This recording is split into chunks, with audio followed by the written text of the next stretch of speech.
Welcome to KNR channel. ముందుగా headlines. కష్టాల్లో కూడా ప్రజలకు మంచి బడ్జెట్ అందిస్తున్న సీఎం చంద్రబాబు.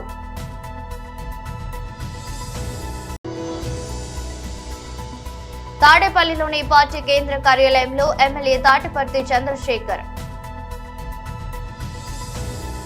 ఆంధ్రప్రదేశ్ సంక్షేమ అభివృద్ధి లక్ష్యంగా కూటమి ప్రభుత్వ తొలి బడ్జెట్. మంత్రి శ్రీ నాదెండ్ల మనోహర్.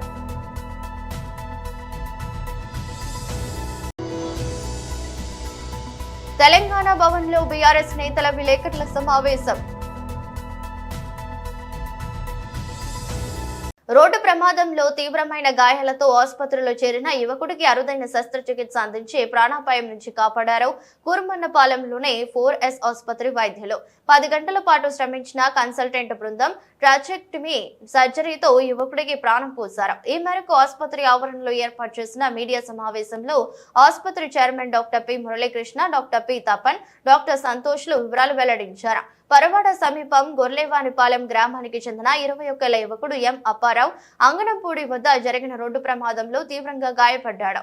ఆ సమయంలో అతని పరిస్థితి చాలా ప్రమాదకరంగా ఉందని క్షణాల్లో ఇక్కడ చేర్పించడం వెంటనే వైద్య బృందం రంగంలోకి దిగి చికిత్సకు కావాల్సిన ఏర్పాట్లు చేసిందని, తమపై యువకుడి తల్లిదండ్రులు పెట్టుకున్న ఆశలను నెరవేర్చి అప్పారావును కాపాడగలిగామని చెప్పారు. సమావేశంలో వైద్యులు doctor Pranavendranath, doctor Hemanth, doctor P Muralidhar సిబ్బంది పాల్గొన్నారు. తమ కుమారుడికి పునర్జన్మనిచ్చిన వైద్య బృందానికి తల్లిదండ్రులు కృతజ్ఞతలు తెలియజేశారు. వచ్చినటువంటి మీడియా ప్రధానంగా నేను మాట్లాడేటటువంటి ఆస్పెక్ట్ ఏంటంటే, అప్పారావు 21 సంవత్సరాల ఈ అబ్బాయి సడన్ గా రాత్రి అరౌండ్ 6 o'clock 7 o'clockకి కాల్ రావటం, మధ్యాహ్నం 5 గంటలకు కాల్ రావటం జరిగింది. సో అతనిది సివియర్ హెడ్ ఇంజురీ, అంటే హెడ్ ఇంజురీస్ లో స్టేజెస్ ఉన్న దాని ప్రకారంగా సివియర్ హెడ్ ఇంజురీ కింద కన్సిడర్ చేస్తాం అతను ఉన్నటువంటి పరిస్థితిని. సో అతనికి ఆ గాయంతో ఇక్కడికి రావటం వలన అతనికి ఇమీడియట్ గా తపన్ గారు ఎమర్జెన్సీ ట్రీట్మెంట్ అనేది మమ్మల్ని సంప్రదించి స్టార్ట్ చేయడం జరిగింది, అంటే కేసు టేకప్ చేయడం జరిగింది. సో మా విజిట్ లో అతనికి స్కానింగ్ సిటీ స్కాన్ లో చేస్తే అతనికి మొత్తము పుర్రె తాలూకా ఎముక ముందర భాగంలోను, మొకమ తాలూకా ఎముకలు ఇవన్నీ కూడా కంప్లీట్ గా ఫ్రాక్చర్ అయిపోయి బ్రెయిన్ లోకి దిగిపోయినాయి అనమాట. సో దాని మూలాన అతను కోమా పరిస్థితికి వెళ్ళటం జరిగింది. సో ఈ సందర్భంలో మేము అది ఇమీడియట్ గా చూసిన తర్వాత అతనికి ఖచ్చితంగా సర్జరీ, అంటే శస్త్రచికిత్స చేస్తేనే గాని అతని ప్రాణం నిలబడదు అనేటటువంటి నిర్ణయానికి రావటం జరిగింది.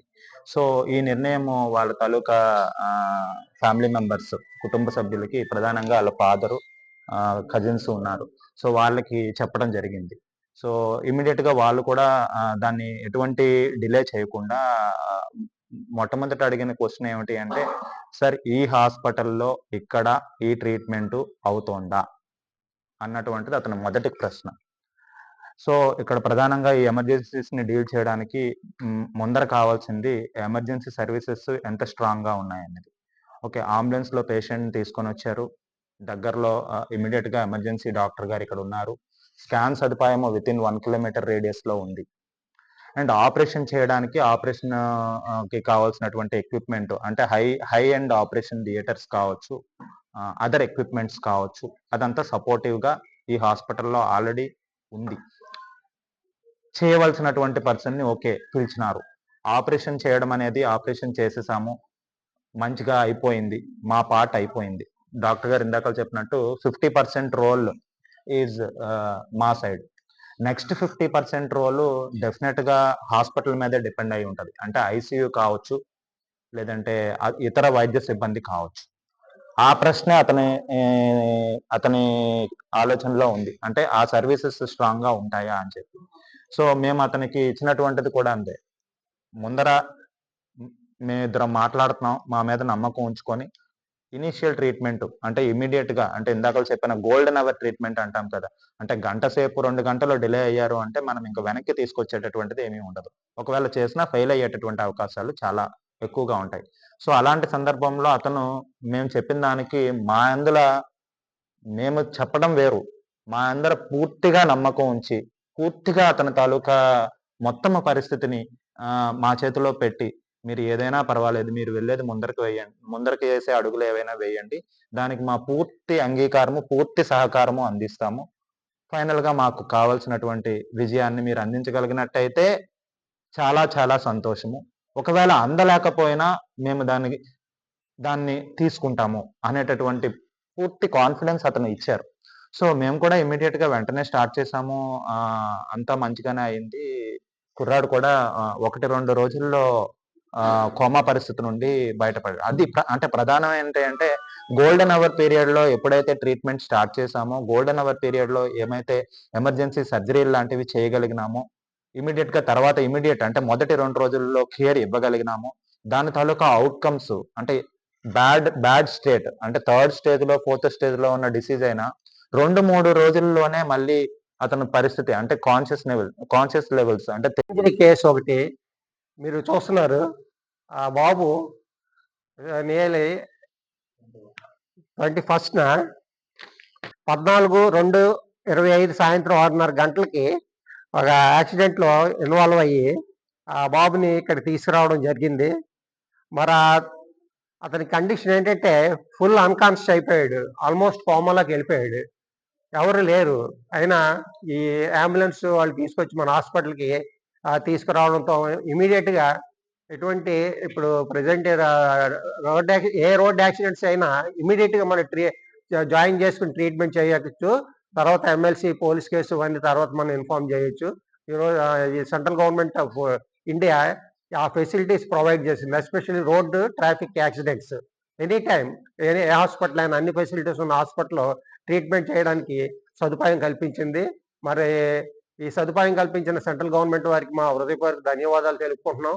ఎందుకంటే పేషెంట్‌ని లైఫ్ సేవ్ చేయాలనే ఉద్దేశంతో వాళ్ళు ఈ మధ్యన అది పెట్టారు.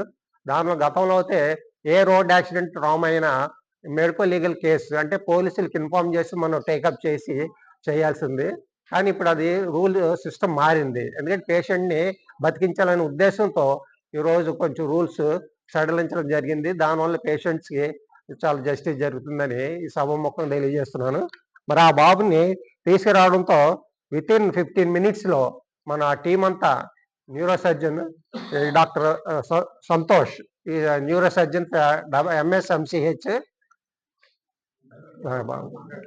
అలాగే డాక్టర్ తపన్ కుమార్ ఎండి అనస్థీషియా అలా క్రిటికల్ కేర్ ట్రామాలో ఎమర్జెన్సీ మెడిసిన్‌లో కూడా చేసి ఈరోజు మరి ఈ కేసులో 10 గంటలు ఒక ఆపరేషన్ 10 గంటలు చేయడం జరిగింది ఆ పేషెంట్‌కి.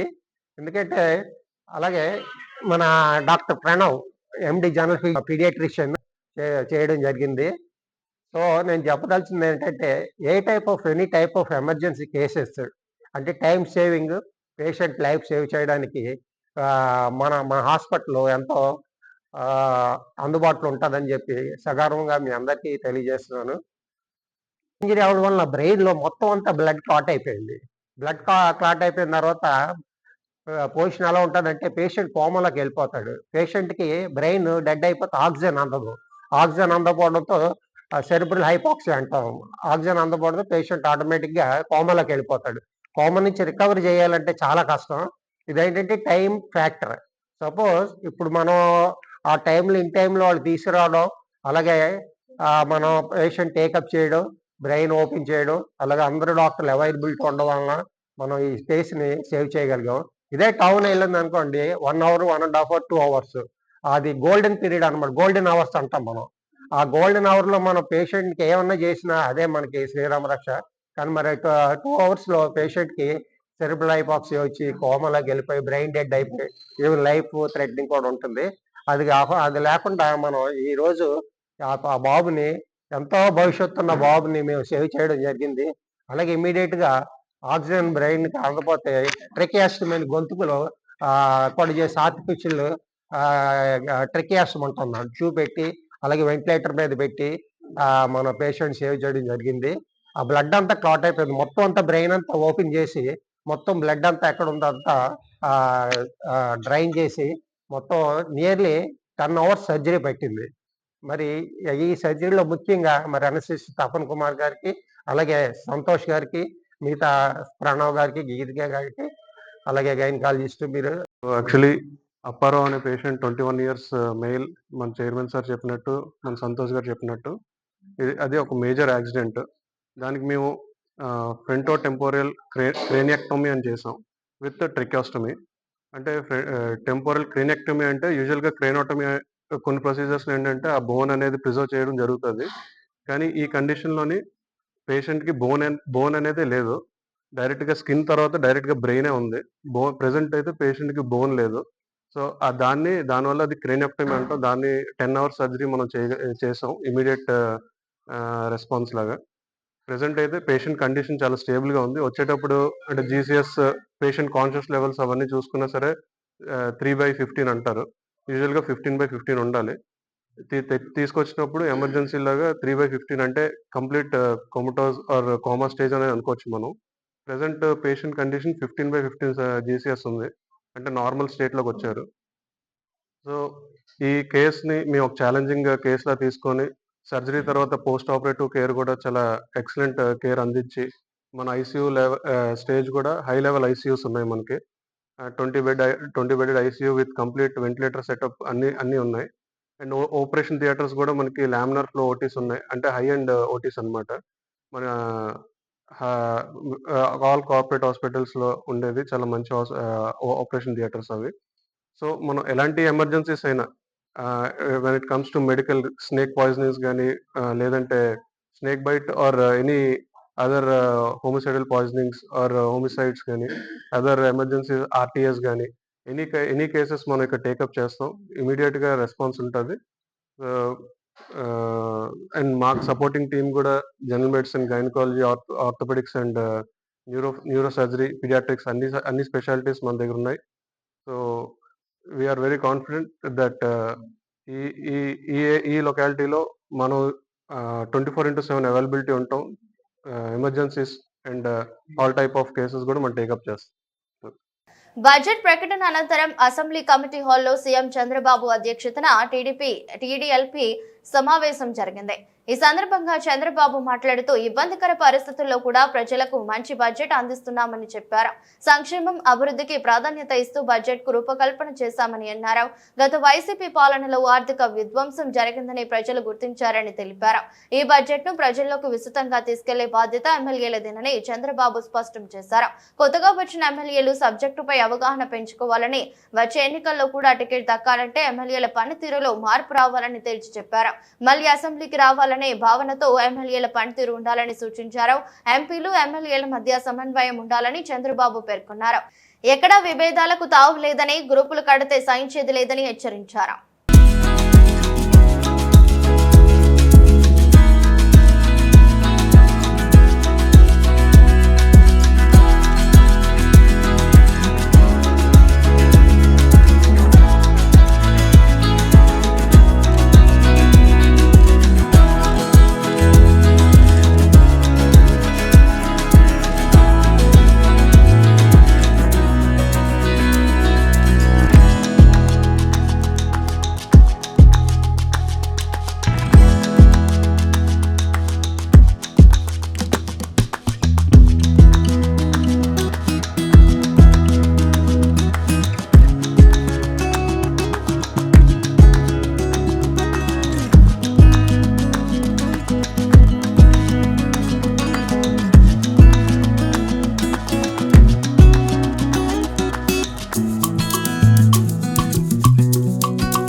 తాడేపల్లిలోని పార్టీ కేంద్ర కార్యాలయంలో ఎమ్మెల్యే శ్రీ తాటపర్తి చంద్రశేఖర్ మాట్లాడారు. 4.5 లక్షల ఎకరాలకి సాగునీరు అందించేటటువంటి ఈ బ్రహ్మాండమైనటువంటి ప్రాజెక్ట్, చాలా ఇంపార్టెంట్ అయినటువంటి ప్రాజెక్ట్, వెలుగొండ ప్రాజెక్ట్ మీద తన వక్ర బుద్ధిని చెప్పకనే చెప్పాడు, సూచించాడు. వారి మాటల్లోనే వారి మంత్రులు వచ్చినప్పుడు వారు చేసేటటువంటి ప్రసంగాల్లోనే వేల కోట్ల రూపాయల అవసరం ఈ ప్రాజెక్ట్ కంప్లీట్ చేయడానికని వారే మాట్లాడతారు. 2 టెన్నెల్స్ కంప్లీట్ అయిపోయినా కూడా చిన్న చిన్న వర్క్లకి దాదాపు 9 నెలల నుంచి ₹1 కూడా కేటాయించకుండా R&R ప్యాకేజ్కి ఏ రూపాయిని కూడా వారు ఖర్చు చేయకుండా ఈ రాష్ట్రంలో ఒక దగా ప్రభుత్వాన్ని నడిపిస్తూ వెలుగొండ ప్రాజెక్టుని నిర్వీర్యం చేసేటటువంటి ప్రయత్నం ఏ విధంగా చేస్తున్నారో ఇవాళ వారు ఇచ్చినటువంటి బడ్జెట్లో కూడా వారు కేటాయింపులు ఏ విధంగా చేశారో ఒకసారి కానీ చూస్తే ఈ రాష్ట్ర ప్రజలందరికీ కూడా అర్థమవుతుంది.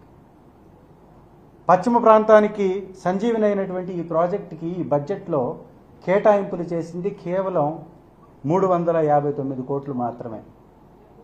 9 నెలలు కంప్లీట్ అయిపోయింది. మరో సంవత్సరానికి బడ్జెట్ ఇచ్చేశారంటే ఈ 2 సంవత్సరాలకి సంబంధించి 359 కోట్లు మాత్రమే ఖర్చు చేస్తే ఈ ప్రాజెక్ట్ కంప్లీట్ అవుతుందా? R&R ప్యాకేజ్కి దాదాపు 1000 కోట్లు ఖర్చు పెట్టాల్సి ఉంటే వీరు కేటాయించింది R&R ప్యాకేజ్కి 116 కోట్లు. ఈ 116 కోట్లతోటి ఎంతమందిని మీరు నిరాశ్రయులైనటువంటి వారికి ఈ చెల్లింపులు చేయగలుగుతారు? అంటే వెలుగొండ ప్రాజెక్ట్ అంటే మీకు ఇంత అశ్రద్ధ ఎందుకు?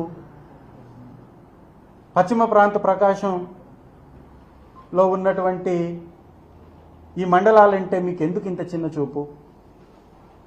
వ్యవసాయాన్ని ఆధారపడి వ్యవసాయాన్నే నమ్ముకొని బతికేటటువంటి రైతులంటే మీకు ఎందుకు ఇంత చిన్న చూపు?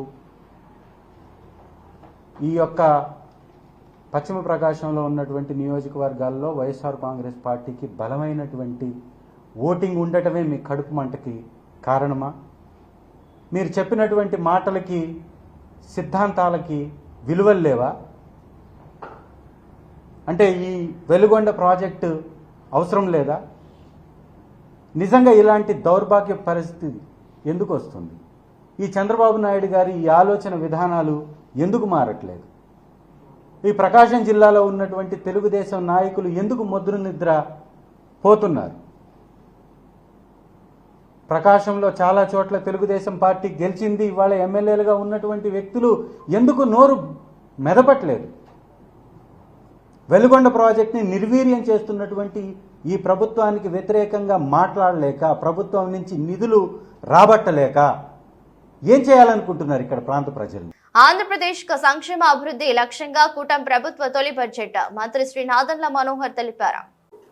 ఆంధ్రప్రదేశ్ శాసనసభలో గౌరవ ముఖ్యమంత్రి గారు చంద్రబాబు నాయుడు గారు, అదేవిధంగా గౌరవ ఉప ముఖ్యమంత్రి గారు పవన్ కళ్యాణ్ గారి సారథ్యంలో ఆంధ్రప్రదేశ్ ప్రభుత్వం తరఫున ఈరోజు బడ్జెట్ ప్రవేశపెట్టిన ఆర్థిక శాఖ మంత్రి పయ్యావుల్ కేశవ్ గారికి జనసేన పార్టీ నుంచి మద్దతు పలకడమే కాకుండా మనస్ఫూర్తిగా ధన్యవాదాలు తెలుపుతున్నాం, అభినందిస్తున్నాం. రాష్ట్రంలో ఈ రోజున ఉన్న ఆర్థిక పరిస్థితుల్ని బేరేజ్ వేసుకుని అనేక ఇబ్బందులకి గురైన మన ఆంధ్రప్రదేశ్కి గత పాలకులు ఏ విధంగా ఆర్థిక విధ్వంసాన్ని పాటించారో, ఎంత నష్టం కలిగించారో వీటన్నిటినీ కూడా కూలంకుషంగా ఆలోచించుకుని చర్చించి లోతుగా అవగాహన వచ్చిన తర్వాత ఈ రోజున 3,22,359 కోట్ల రూపాయలతోటి బడ్జెట్ ప్రవేశపెట్టి ఆంధ్రప్రదేశ్ భవిష్యత్తు కోసం రాబోయే రోజుల్లో ఏ విధంగా ఒక మార్పు తీసుకురావాలనే ఒక చక్కటి సంకేతం పంపడానికి కోసం చేసిన ప్రయత్నాన్ని మనస్ఫూర్తిగా జనసేన పార్టీ నుంచి మేమందరం కూడా మా పార్టీ అధ్యక్షుడు పవన్ కళ్యాణ్ గారి ఆదేశాల మేరకు ఈ బడ్జెట్ని మనస్ఫూర్తిగా మేము సమర్థించుకుంటూ ప్రజల్లోకి తీసుకెళ్లాల్సిన బాధ్యత మాపైన ఉంది. ప్రత్యేకంగా క్యాపిటల్ ఎక్స్పెండిచర్ మూలధన వ్యయాన్ని ఏ విధంగా గత 4 సంవత్సరాల్లో ఏమాత్రం మౌలిక సదుపాయాల కల్పనలో కానివ్వండి, లేదా రాష్ట్రంలో పెట్టుబడులు రావడం కోసం ప్రధానమైన ఆకర్షితమైన నిధులు వైసీపీ ప్రభుత్వం ప్రవేశపెట్టలేదో దానిపైన ప్రత్యేకంగా ఈసారి సుమారు 47,000 కోట్ల రూపాయలు కమిట్ అవ్వడం అనేది నిజంగా మేమందరం కూడా హర్షిస్తున్నాం. రాబోయే రోజుల్లో రాష్ట్ర వ్యాప్తంగా అభివృద్ధి కార్యక్రమాలు జరగాలి. దానికి అవసరమైన ఈ క్యాపిటల్ ఎక్స్పెండిచర్ ఖచ్చితంగా ప్రజల్లోకి తీసుకెళ్లే విధంగా పారిశ్రామికవేత్తలు కానివ్వండి, ప్రతి గ్రోత్ కారిడార్లో కూడా మనం అభివృద్ధి కార్యక్రమాలు చేయడానికి ఈ 47,000 కోట్ల రూపాయల క్యాపిటల్ ఎక్స్పెండిచర్ ఉపయోగపడుతుందని మనస్ఫూర్తిగా మేమందరం కూడా ఈరోజు హర్షం వ్యక్తపరుస్తున్నాం.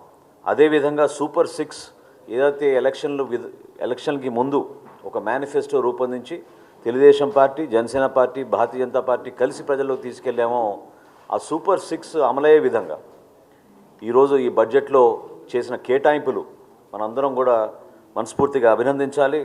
ప్రజలకి ఉపయోగపడే విధంగా ఎప్పుడు పేదవాడు ఆ కుటుంబాన్ని ఆదుకోవడానికి కోసం ప్రవేశపెట్టిన ఈ పెన్షన్ల పథకం ఎంత ఖర్చైనా సరే ప్రతి కుటుంబానికి అందించాలనే ఆలోచనతో తీసుకొచ్చిన కార్యక్రమాన్ని ఈ సూపర్ 6లో భాగంగా ఈ బడ్జెట్లో కూడా దాన్ని పూర్తి స్థాయిలో కేటాయింపులు జరిగినాయి. అదేవిధంగా దీపం 2 పథకం ప్రతి కుటుంబానికి సంవత్సరానికి తెలంగాణ భవన్లో బీఆర్ఎస్ నేతల విలేకరుల సమావేశం జరిగింది. ప్రభుత్వ చర్యల వల్లనే ఈరోజు అక్కడ వాళ్ళు ఒకవేళ చనిపోయి ఒక్కొక్క శవం వస్తుంది. ఇప్పుడు చనిపోతే దానికి కారణం ప్రభుత్వపై అవుతుంది. ప్రత్యక్ష సాక్ష్యాలు మేము కలిసినాం. నిన్న ఆ రోజు నైట్ డ్యూటీ చేసిన వాళ్ళని కలిసినాం. నైట్ డ్యూటీ దిగిన తర్వాత మీరు పోవద్దు, కూలుతుంది, పోవద్దు అని చెప్తే ఏం కాదు నడుస్తూనే ఉంటుంది ఇట్లా అని చెప్పి పంపిన సంఘటన. పోయిన తర్వాత ప్రత్యక్షంగా కూలుతుంటే పక్కన ఉన్నటువంటి వాళ్ళు కూడా కలిసినాం. నిన్న చాలా టీవీలు కూడా, TV9 కావచ్చు, అన్ని ఛానళ్ళు కూడా ప్రత్యేకంగా వాళ్ళతో మాట్లాడేటప్పుడు వాళ్ళే ప్రత్యక్షంగా వాళ్ళు లైవ్ కూడా తీసుకున్నారు. ఈటీవీ, ABN, టీ న్యూస్ వాళ్ళందరూ కూడా. మేము సీక్రెట్గా ఏం లేదు అక్కడ. 42 మంది రాత్రి డ్యూటీ చేసి వచ్చేటప్పుడు రాత్రి కూలుతుంది, నీళ్ళు వస్తున్నాయి, శబ్దం వస్తుంది, మీరు పోవద్దు అని చెప్పి మార్నింగ్ డ్యూటీ పోయే వాళ్ళని వాళ్ళు హెచ్చరించారు. అధికారులు కూడా చెప్పారు. చెప్పిన కనీసం 10 నిమిషాలు ఆగితే కూడా బతికేవాళ్ళంట వాళ్ళు. 15 నిమిషాలు, 5-10 నిమిషాలు ఆగితే కూడా. బయటికి వచ్చిన వాళ్ళు మాకు చెప్పారు భయంకరమైన శబ్దాలు వస్తున్నాయి అని చెప్పి, నీళ్ళు వస్తున్నాయని. అయినా పంపించారు. పంపిన తర్వాత పోయి ఒక 2 మీటర్లు 3 మీటర్ల దూరంలో ఉండి శబ్దం రాగానే బయటకి ఉరికొచ్చిన వాళ్ళతో కూడా మేము మాట్లాడాం.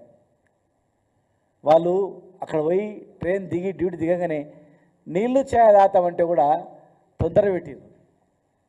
ఒక 5-10 నిమిషాలు ఛాయ్ తాగి నీళ్ళు తాగితే కూడా అది పడిపోతుండే. మేము బయట నుంచి బయట వచ్చేవాళ్ళం సార్. మేము దిగి 5 నిమిషాలు కూడా మమ్మల్ని ఉండనీయలేదు. మేము దిగి లోపలికి పోయినాం. లోపలికి పోయిన వాళ్ళు 8 మంది అక్కడనే పడిపోయినరు, అక్కడనే ఇరుక్కపోయినరు. బయట వచ్చిన వాళ్ళు మేము బయటకు వచ్చినామని.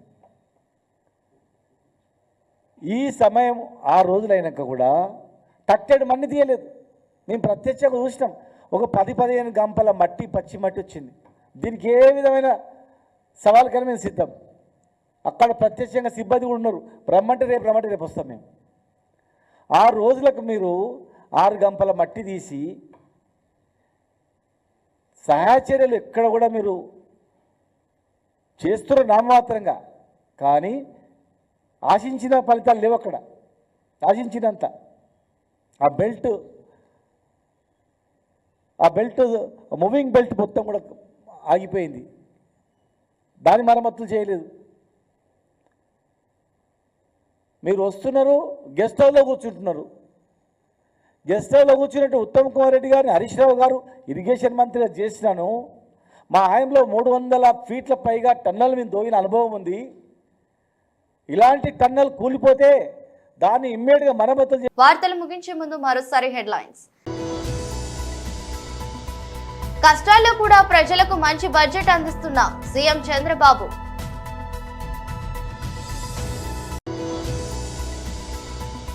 తాడేపల్లిలోని పార్టీ కేంద్ర కార్యాలయంలో ఎమ్మెల్యే తాటిపర్తి చంద్రశేఖర్. ఆంధ్రప్రదేశ్ సంక్షేమ అభివృద్ధి లక్ష్యంగా కూటమి ప్రభుత్వ తొలి బడ్జెట్. మంత్రి శ్రీ నాదెండ్ల మనోహర్.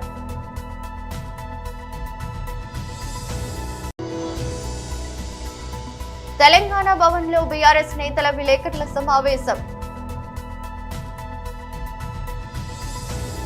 ఇదరస్ట్ బులెటిన్ మరో బులెటిన్లో మళ్ళీ కలుద్దాం. అంతవరకు సెలవు. నమస్కారం.